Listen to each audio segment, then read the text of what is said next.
Hi, I'm Karthik, and I'm going to talk about how customers can help us identify opportunities worth pursuing. Now, recollect that the odds of success for most ventures is quite low. Venture funds explicitly account for this by maintaining portfolios.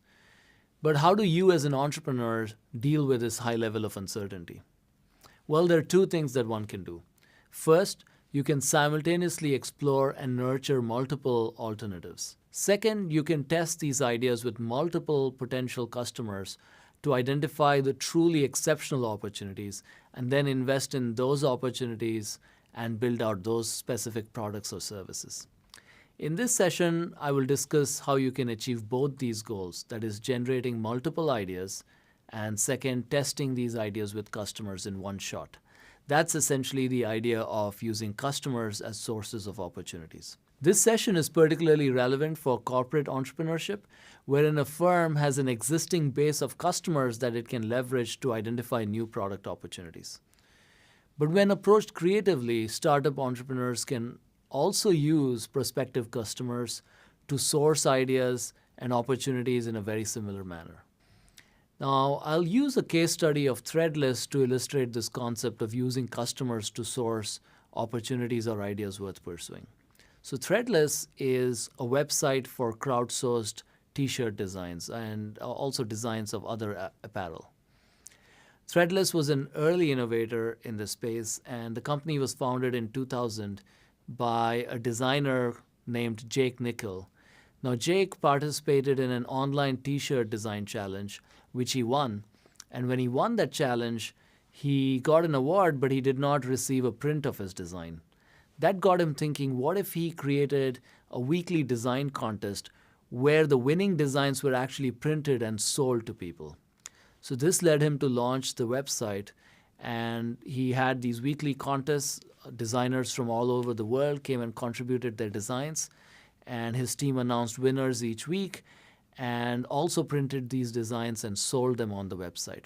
Winners received cash and also royalties on the sales that were generated on threadless.com. Now, what's interesting about Threadless is the unparalleled volume and diversity of designs that were generated on the website. Every week, close to 1,000 different designs are submitted, and the company selects roughly around 10 for printing. Over time, this has resulted in about 500,000 unique designs being submitted to the company by roughly around 300,000 contributors. And the firm has printed somewhere between 7,000 and 8,000 designs over this period of time. Now, this is really interesting to note because while they have gone through a great number of designs and printed a large number of them, Threadless does not have a single designer on its staff. And not only do you get a large volume of designs, you get a great diversity of designs. 70% of the designs on Threadless come from outside the US, including from South Asia, Southeast Asia, Europe, South America, and Australia. And the people who contribute these designs range from 14-year-old kids to people who are retirees around 65 years old. And so you get this great volume and diversity of designs on Threadless, and Threadless has been able to pursue this model, as I said, without a single designer. So Threadless is particularly instructive for us, even though Threadless is not really pursuing this idea of crowdsourcing to come up with startup ideas. It is nonetheless useful for us as entrepreneurs because apparel design, like startup creation, is inherently risky and unpredictable. Most designs for apparel, especially for unique apparel, actually fail. And Threadless is able to address that by trying to maximize the number of designs they get and using customers to select the best designs and then minimize their risks in the process. So while Threadless doesn't exactly represent a case where customers help generate entrepreneurial opportunities, it nonetheless highlights a process which is fraught with uncertainty about customer demand and how we can transform that when you use customers to both generate the idea and also select the ideas that are worth pursuing. And in fact, the fundamental idea of crowdsourcing has been used in a number of other contexts where customers have been used to generate ideas for new products and new opportunities. For example, Dell has a website called IdeaStorm, where Dell customers can post suggestions on new products as well as service improvements that they would like to see on Dell. And over time, Dell has been able to obtain a little under 25,000 different ideas on this website, and several product innovations have been implemented based on ideas submitted by community members. For example, Dell launched backlit keyboards based on the popularity of that suggestion on Dell's website. Another such example is My Starbucks Idea, which is a website launched by Starbucks to allow customers to suggest new services and new products that Starbucks could launch. On this website, Starbucks has received over 200,000 different ideas and has implemented a number of them, including launching new products such as their Flat White, which is essentially an espresso with steamed milk. And this was a product that was available to people in Australia and New Zealand, and that was suggested to Starbucks by some loyal customers.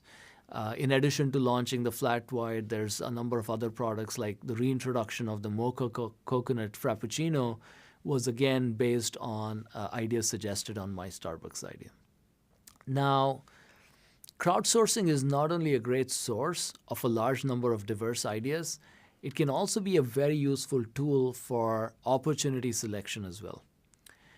Votes on a crowdsourcing platform can be a great proxy for demand, and a company can observe how many upvotes a certain idea is obtained to get a sense for how popular that product idea might be among consumers. This is particularly beneficial given the uncertainty during the early phase of opportunity selection. For example, on Threadless, the company selects the top 5% of ideas in terms of votes, and these are considered by the management, and the management then selects some very specific designs from among these top 5% and then rolls them out.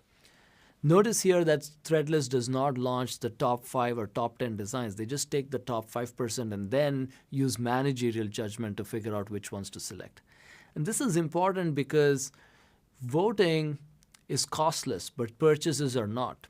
And so voting might not perfectly reflect purchase intent. For example, there are certain designs that I think are cool. I might vote for them, but I might think that they are perhaps not appropriate for me to wear on my t-shirt. And so there might be certain mismatch between votes and purchase intent. Similarly, it's possible that the voting population might not exactly reflect the preferences of your actual customers. Because, for example, on Threadless, most of the voters are going to be those who are passionate about design, perhaps designers themselves, whereas your average buyer is not a designer. And so there might be differences in preferences, so one has to account for that. Nonetheless, you get valuable data through these votes that can help you select the right product ideas that are most valuable to customers, and paired with managerial judgment, these votes can be highly useful in addressing the uncertainty around what's going to stick with customers. Now, of course, while I say that crowdsourcing is a powerful tool from both a supply and demand standpoint, meaning that from a supply standpoint, it helps generate a lot of ideas, which can be very useful early on. And from a demand standpoint, they help us figure out which ideas are actually addressing a pain point for customers and therefore help us select the right idea. Now, while it's useful on both supply and demand dimensions, for crowdsourcing to work, customers need to have a clear incentive to participate in the process and provide their best ideas to the company. And so it's important to think through what's the right incentive. And there are many incentives that are relevant here. I'll mention 3 of the most important. The first incentive is a monetary incentive. So for example, on Threadless, the winners get lump sum payments. There are revenue sharing arrangements as well. And so therefore, I might submit designs, my best designs, to Threadless because I feel I have a chance to win. Another reason to participate might be because you want to encourage a company to solve your own problems. So if you look at Dell IdeaStorm or My Starbucks Idea, I post suggestions on these websites because if the company implements those suggestions, it solves a personal problem for me. It helps me get the Dell I want, or it helps me get the Starbucks experience or the Starbucks product I want at the store. Finally, another important reason might be that I participate in such a website for skill development.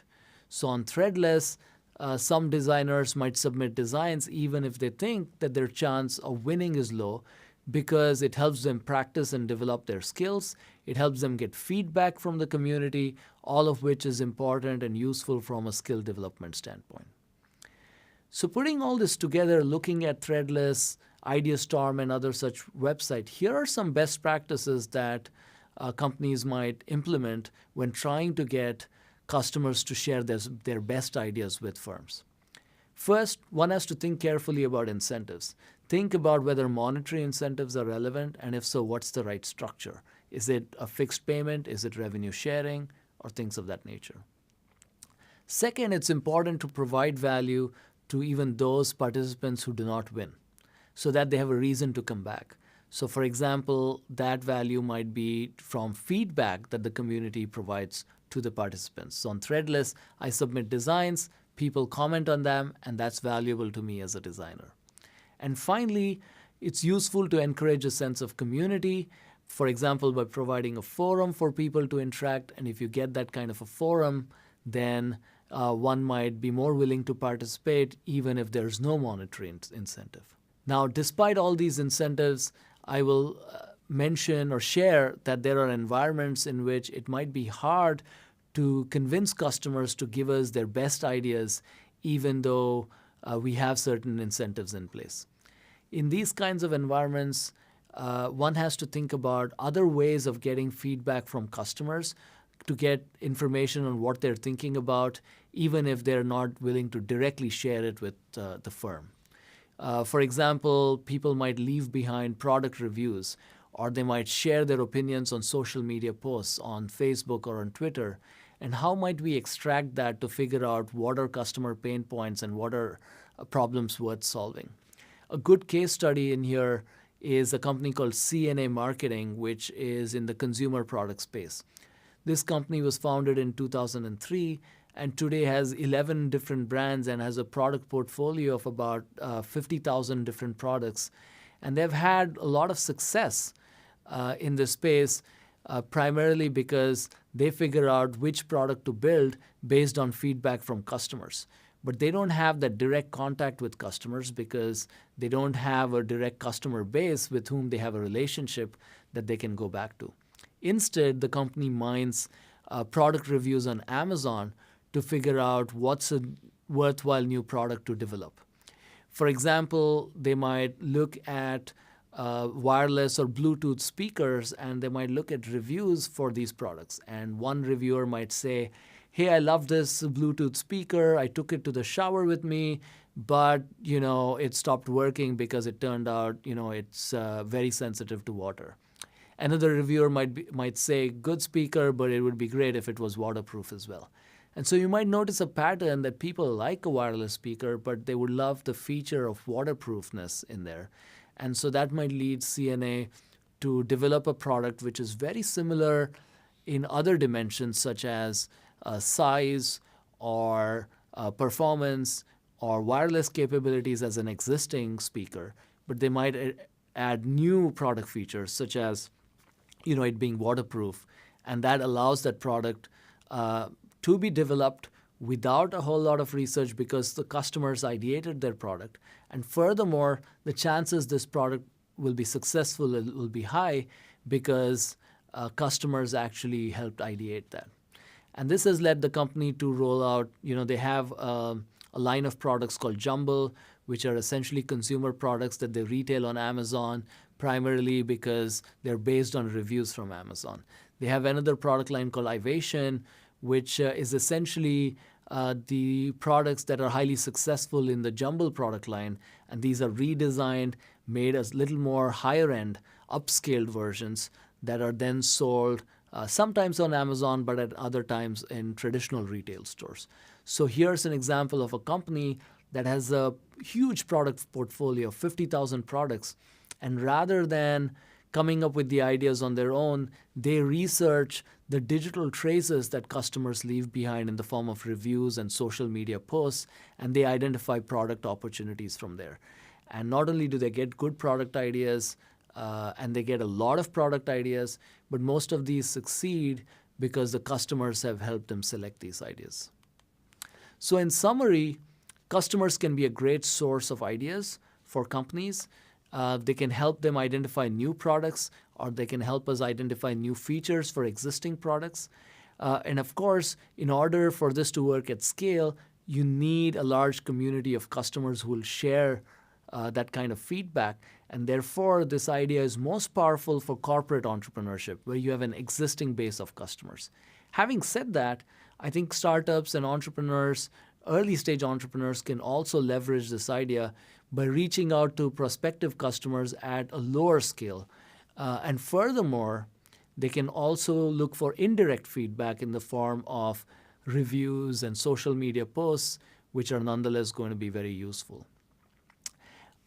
I suspect that the idea of crowdsourcing in order to identify new opportunities worth pursuing is perhaps going to be effective for very practical but sometimes somewhat incremental product improvements, rather than completely innovative ideas that break the mold that nobody's thought about. Because if you want an idea which nobody's thought about, it's unlikely that there's a lot of customers who are posting comments about it and who are asking for it. Nonetheless, getting customers to help you ideate, getting customers to help you select can both speed the process of idea generation and also speed the process of finding product market fit and finding customer validation. And therefore, it's a very powerful tool to keep in an entrepreneur's arsenal during the early stage of opportunity selection.